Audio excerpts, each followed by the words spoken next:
At exactly 7 GMT on February 4, 2026, Buckingham Palace released a formal statement after 3 intense days of growing tension. The wording was brief but firm, and every line carried weight. It stated that negotiations would continue in good faith, with a clear focus on protecting younger family members and upholding long-standing royal standards. The message drew a hard boundary. It emphasized that involving children in public storytelling, branding, or strategic narratives was not acceptable under any circumstances. The Duke of Sussex, according to the palace, has agreed to respect all legal procedures and comply with future decisions. Dialogue remains possible, but only if it's built on honesty and restraint. The timing raised eyebrows immediately. Less than 30 hours earlier, at 21:47 Pacific Standard Time on February 2nd, Meghan Markle shared an Instagram carousel from Montecito. The post featured what appeared to be casual home footage, with a caption playfully crediting her 4-year-old daughter, Lilibet,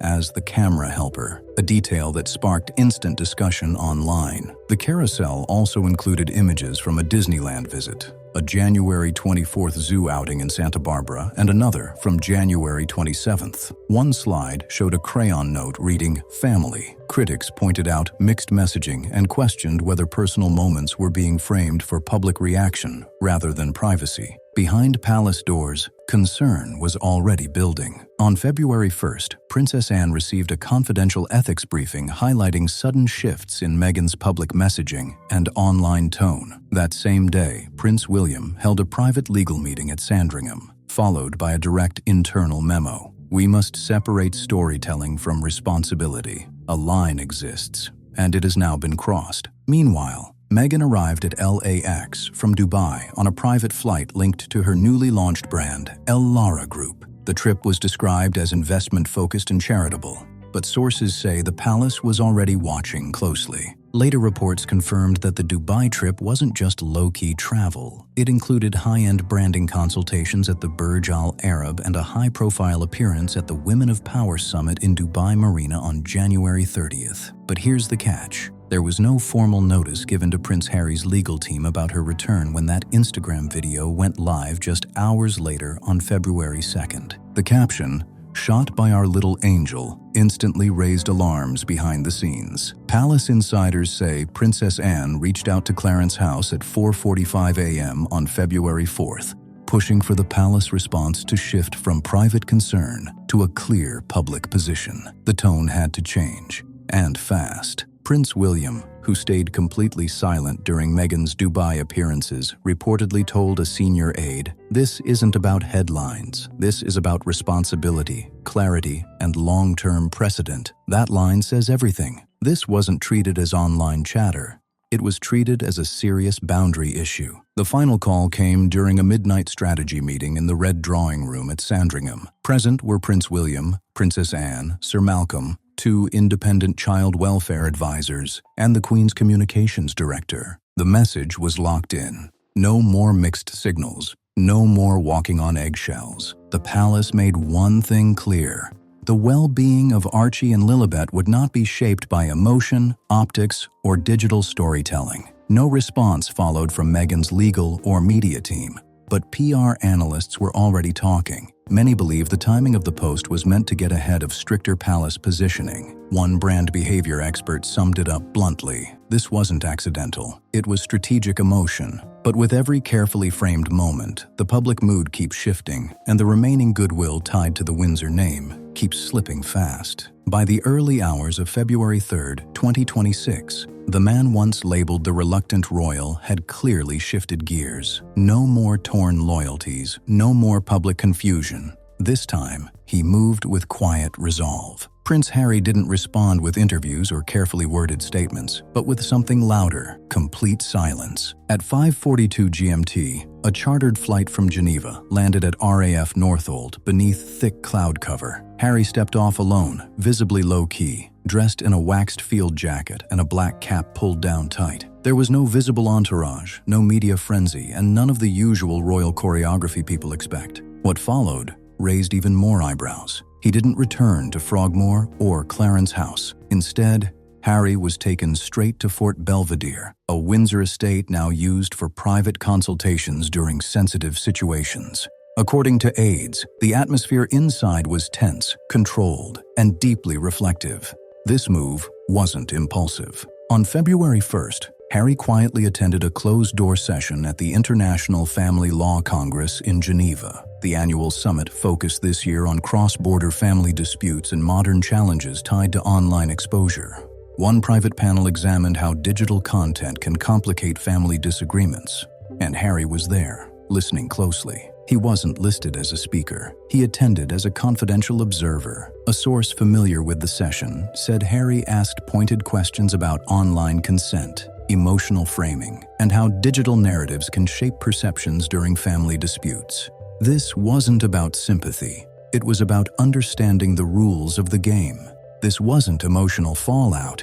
It was strategic movement. Less than 48 hours later, the shift became visible when Prince Harry's personal legal counsel filed a confidential restructuring proposal with the Royal Household Custodial Ethics Board. While the filing itself remains restricted, key elements were later confirmed by senior sources. At the center of the request was a sharp concept, what Harry described as digital responsibility imbalance. In simple terms, it questioned how online decisions involving younger family members were being handled and who should carry that responsibility. The document called for immediate institutional acknowledgement and clearer safeguards. On the afternoon of February 3rd, Harry met privately with Princess Anne inside the Crypt Library at St. George's Chapel. Only 4 aides were aware of the meeting. Anne, long known as the strictest guardian of royal protocol, exited with a single line to a waiting clerk. "He's not reacting, he's repositioning." Soon after, Prince William was seen departing Clarence House en route to Sandringham. Sources say he carried a draft letter backing Harry's request to limit all media exposure involving younger royals unless formal approval is granted by the Crown's Protection Unit. This marked the first time in nearly 2 years that the brothers aligned on a family protection measure. One palace insider summed it up clearly: "The public needs boundaries,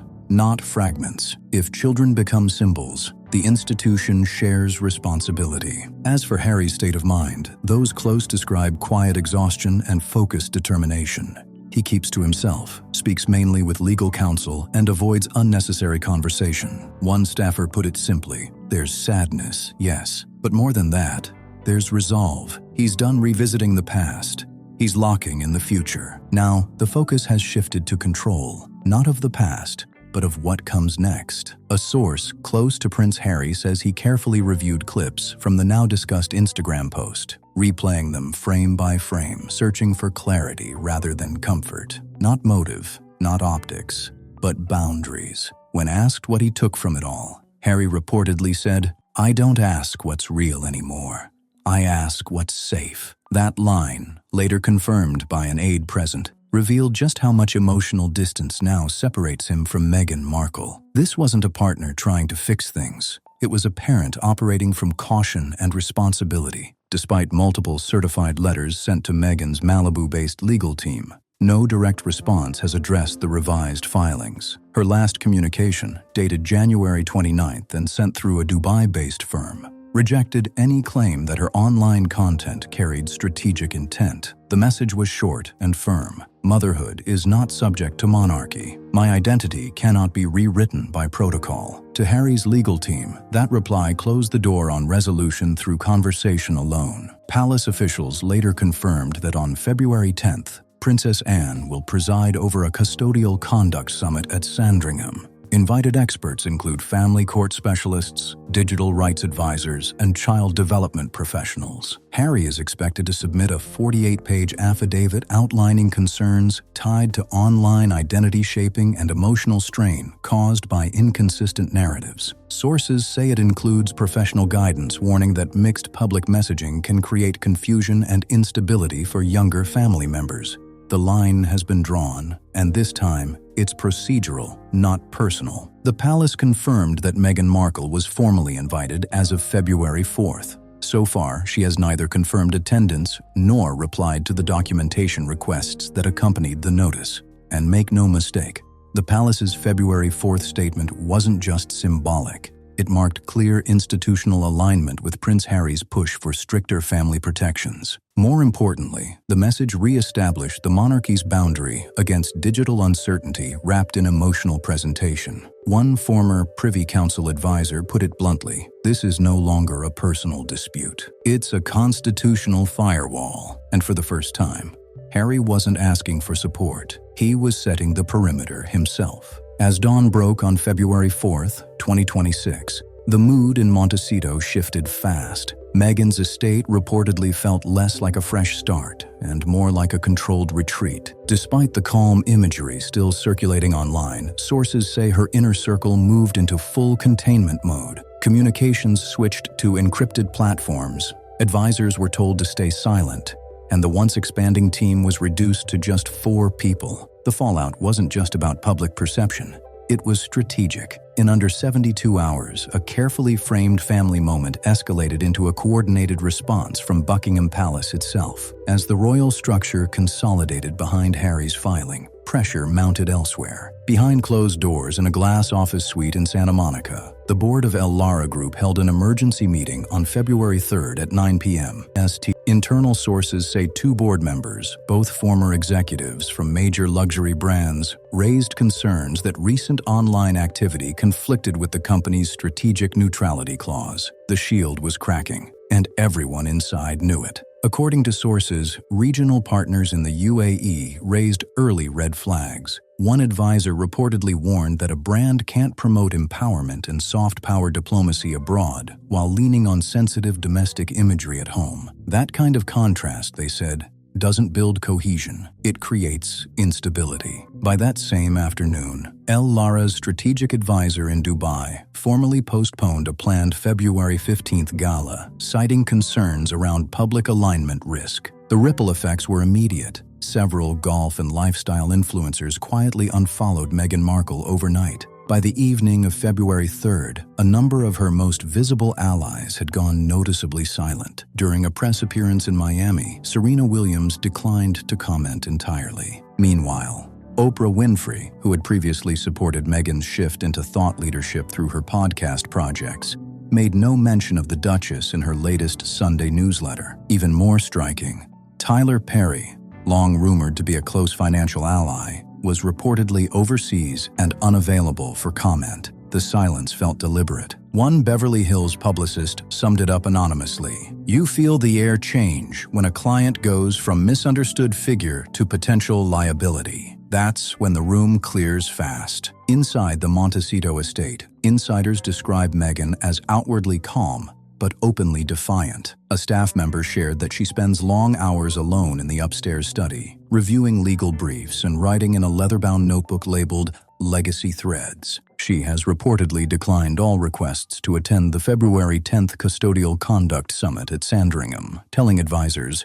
"That table doesn't deserve my chair." Still, sources say her legal team is preparing a formal counterfiling titled Maternal Autonomy in Modern Royalism. The filing is expected to reach the High Court within days. Early draft summaries reportedly challenge the Crown's moral authority on child privacy, pointing to historic royal media exposure involving younger family members. But even among Meghan's defenders, tension is starting to show. One former close associate was blunt, saying she's trying to summon the Diana comparison again. And that move isn't landing the same way this time. This isn't Diana versus cameras. This is Meghan Markle facing a system she once helped criticize and reshape. While several U.S. lifestyle and celebrity outlets remain cautiously supportive, the tone across Britain and the Commonwealth has shifted fast and sharply. The Times published a 2,000-word editorial titled, "The Children Must Come First." The piece argued that performative parenting narratives have no place in family court decisions. The message was clear. Optics cannot override responsibility. The BBC followed with a detailed segment comparing royal parenting approaches. It noted that Prince William and Princess Catherine release only 1 or 2 approved images of their children each year, while Meghan has shared more than 30 images and clips featuring Archie and Lilibet over time. Even CNN weighed in, hosting a panel on digital storytelling and modern parenting ethics. Experts discussed how repeated narrative framing can blur important boundaries. Behind the scenes, a new internal review body has quietly gone active. The Royal Monitoring Council for Public Harm Assessment, made up of legal advisors, child development experts, and digital analysts, is now reviewing public online content involving senior royal children. Sources say several recent posts were flagged for narrative overlap risks. The scrutiny has officially escalated, and there's no rewind button now. This latest move didn't come out of nowhere. Sources say Princess Anne personally ordered the formation of the Custodial Review Task Force after a January 20th meeting with the National Commissioner for Child Welfare and Online Harms. According to aides, Anne was blunt. "We are no longer assessing optics. We are measuring impact." That line set the tone for everything that followed. As both sides brace for what the press has started calling a Sandringham reckoning, a quieter battle is unfolding. Not one of headlines or press releases, but of long-term legacy. On one side, Meghan Markle's remaining online presence continues to emphasize misunderstood strength and maternal resolve. Her supporters argue she's being unfairly targeted for embodying modern values inside an old institution. On the other side, the royal structure, now openly aligned with Prince Harry, is advancing a different message, one centered on institutional responsibility, legal clarity, and restoring order after years of instability. This isn't about emotion anymore. It's about structure, and the numbers show the shift. As of February 4th, a public opinion poll found 68% of UK respondents support Harry's move to limit public sharing involving younger family members. 71% agreed the monarchy has the right to enforce protective standards when the family image is involved. The next chapter won't play out on social feeds. It will unfold in filings, affidavits, and closed rooms. As one royal historian quietly noted, narratives built for social platforms don't survive cross-examination. While attention stayed fixed on online fallout, a far more serious process was already underway across Windsor, Sandringham, and London, with Meghan's legal team remaining silent since February 1st. Behind palace walls, preparations accelerated for what insiders now call the decisive summit, scheduled for February 10th, 2026, at Sandringham. This isn't just about family arrangements. It's about redefining royal privacy, public engagement, and long-term protections for younger royals in a digital era. The outcome could reshape the rules permanently. At Clarence House, Princess Anne chaired a closed-door legal strategy session inside the Green Salon. Present were Sir Malcolm Westerly, Senior Royal Legal Counsel, Lady Fiona Winthrop, a leading child welfare advisor, 2 representatives from the Privy Protection Division, and a special observer from the Family Division of the High Court. The meeting was clinical, focused, and decisive. The mission was clear: finalize a draft Royal Custodial Compact. Once reviewed by the Privy Council, this internal framework could limit public media involvement of any royal child under 16, regardless of parental role or residence. According to a clerk's summary, the document outlines 6 core safeguards. First, an institutional consent rule. No child connected to a royal title may appear in public content without written approval from the Crown. Second, a narrative restriction clause. Images or references cannot be used to frame disputees, promotions, or fundraising efforts. Third, a biannual digital review. The Royal Custodial Panel would reassess online exposure every 6 months. Fourth, a guardian rebalancing trigger. Repeated breaches could shift custodial influence toward the other parent. Fifth, a rapid response protocol. Any digital misuse could prompt immediate takedown requests and a formal risk review.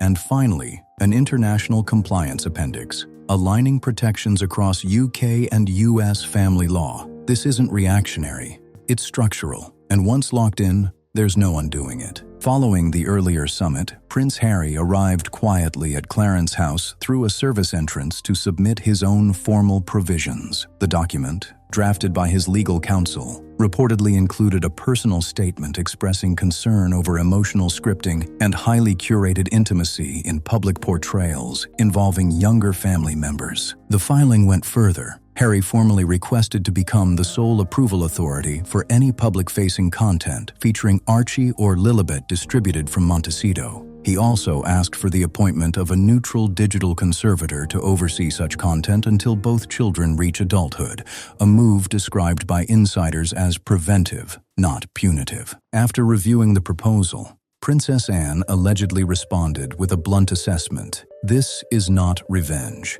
This is architectural parenting."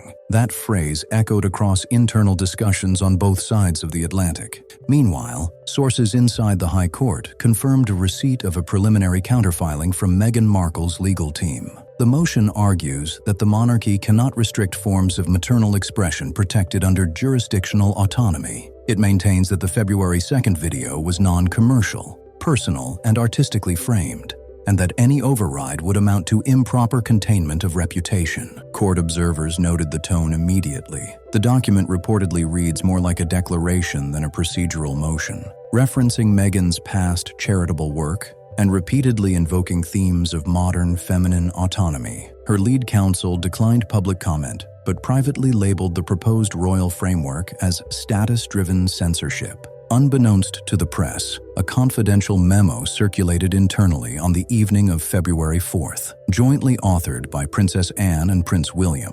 Its message was direct. "We do not challenge emotion. We challenge erosion. The role of the family is to endure, not to entertain." That doctrine, sources say, has now been fixed in place, shared only with the monarch, the Lord President of the Privy Council, and senior strategists. It could become a historic turning point in modern royal custodial policy. The framework aims to balance emotional dignity with institutional protection, not sentiment, but structure. With just 6 days remaining, preparations for the Custodial Conduct Summit are unfolding with intense precision. Observers from Canada, Australia, and New Zealand have been formally invited, signaling the monarchy's intent to establish standards that could echo across the Commonwealth. Royal protection teams have already secured the Sandringham estate, with separate access protocols in place for Prince Harry's delegation, Meghan Markle's team, should she attend, and palace officials. All proposals will be presented in sealed session under strict confidentiality. The summit will be moderated by Dame Lynette Hargrave, a veteran child rights litigator and former advisor to UNICEF UK. Sources say the tone will be procedural, not performative. If Meghan fails to appear or submit formal representation, Princess Anne is expected to invoke Clause 4 of the Royal Custodial Compact, a provision that allows for provisional rebalancing of custodial authority in Harry's favor. By now, it's clear this is no ordinary royal disagreement. Meghan's position centers on expressive autonomy. Harry and the palace are advancing duty, discipline, and inheritance, not as privilege, but as restraint. And at the center are Archie and Lilibet, 2 children born into an institution racing to contain a narrative before it overwhelms them. One thing is certain: the summit at Sandringham won't just shape family arrangements. It will define the Crown's next era of guardianship. What began as a viral online moment has transformed into a global reckoning over legacy, responsibility, and the power of narrative in the digital age. 2 dominant storylines are now battling across global headlines. One, driven by Meghan Markle's supporters, frames her as a misunderstood modern woman, an independent mother navigating an institution stuck in the past. Popular U.S. talk platforms like The View and Red Table Talk cast the situation as a clash between personal autonomy and royal oversight. Online, hashtags calling for maternal freedom trended briefly, boosted by progressive influencers and select Hollywood voices. The message was emotional, immediate, and built for momentum. The opposing narrative moved just as fast, especially across the UK, Commonwealth, and European outlets. There, Meghan's recent actions were portrayed as a serious lapse in custodial judgment rather than personal expression. On Sky News, commentator Henry Boswell stated bluntly, "This isn't about parental freedom. It's about accountability when actions affect institutions and future generations." Polling revealed a sharp divide. A Snap Ipsos Mori survey found 73% of UK respondents favored stricter digital standards involving younger royals. In contrast, 58% of US respondents viewed the palace's position as overly restrictive. The split couldn't be clearer. International outlets leaned in hard. Le Monde published a feature examining a post-Elizabethan crisis of continuity. The Sydney Morning Herald questioned whether emotional branding now carries more weight than constitutional structure. Even The New Yorker shifted tone, releasing a long-form essay titled The Paradox of Privacy. It contrasted Prince Harry's guarded silence with Meghan's high-visibility approach. Meanwhile, tabloids turned the heat up.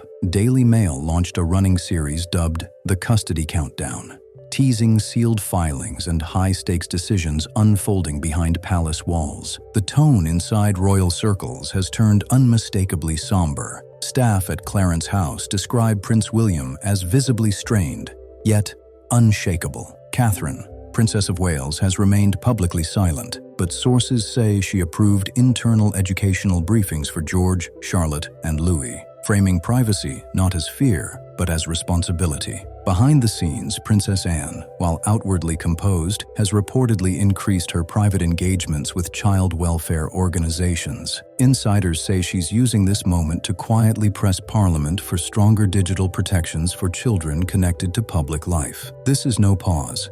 It's momentum. Meanwhile, Prince Harry has declined every media request. He is said to be attending regular therapeutic consultations at Fort Belvedere. According to a family staffer, he's functioning, but deeply affected, not by the breakdown of a relationship, but by the moment his children may have struggled to understand which version of their story felt safe. Across the Atlantic, sources in Montecito say Meghan Markle is consulting with a new publicist, rumored to have ties to a major West Coast crisis management firm. Early discussions of a possible televised sit-down have surfaced, though no network has confirmed involvement. Some allies worry that a move like that could escalate things fast. One former aide warned privately, if the summit doesn't go her way and she reframes the story too quickly, the response could be irreversible. For now, Meghan remains in California, her team declining all press inquiries. As February 6th arrives, just 4 days before Sandringham, the mood is no longer divided. It's fractured across continents, cultures, and timelines.